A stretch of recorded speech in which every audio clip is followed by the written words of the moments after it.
Kailan ba hindi naging paboritong paksa ng mga Pinoy ang pag-ibig?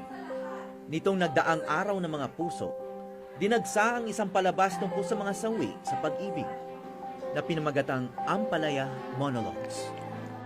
Alright. So, the next Ampalaya monologue ay para naman sa mga pusong bato. Yan, kay mga manhid, yung mga hindi namamansin eh. Paasa, pa-fall, kaya na lahat yun.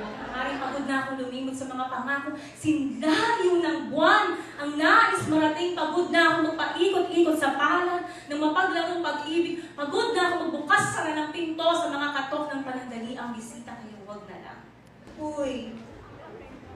Oo. Ikaw. Ikaw na password ng lahat ng social media at email account ko. Hanggang ngayon. Oo. Ikaw na ang nagustuhan ko. Kahit pareho pala tayo ng gusto. Kaya pala hilig mo na magpabango ngayon kasi may bago ka ng amoy na tinatago. Kaya pala hilig mo na lumabas para tumakbo. Ako na pala yung nilalayuan mo. Iba raw itong sining na monologue sa spoken word. A spoken word is more of a poet performing their piece, their poem. For a monologue, is an actor acting as a character and telling a story. So it's more casual, mas conversational yung attack namin pagdating sa pagpe-perform. Yung pakiramdam na, Miss Universe ka na, tapos wala pang 5 minutes, wala na sa'yo yung corona.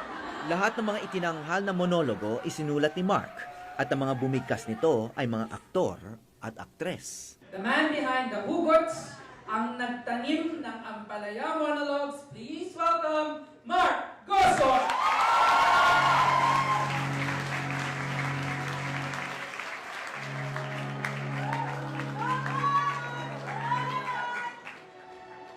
Nangangako ako na simula sa araw na to, anumang klaseng pait ang matikman ko sa pag-ibig, hindi ako kailanman tatabang. Ako'y mananatiling matamis, hindi kailanman magmamaasin. Iba't ibang eksena ng kasawian sa pag-ibig ang isinulat ni Mark. Ngunit siya pala mismo ni minsan hindi pa dumugo ang puso. Kasi never ako nagkaroon ng relationship talaga. So, ako yung taga-absorb ng lahat ng mga heartaches nila, ganyan. So, tamang-tama, I needed something to write. So, bigla na lang naisip ko, why not write the stories of these people na lagi ko naririnig.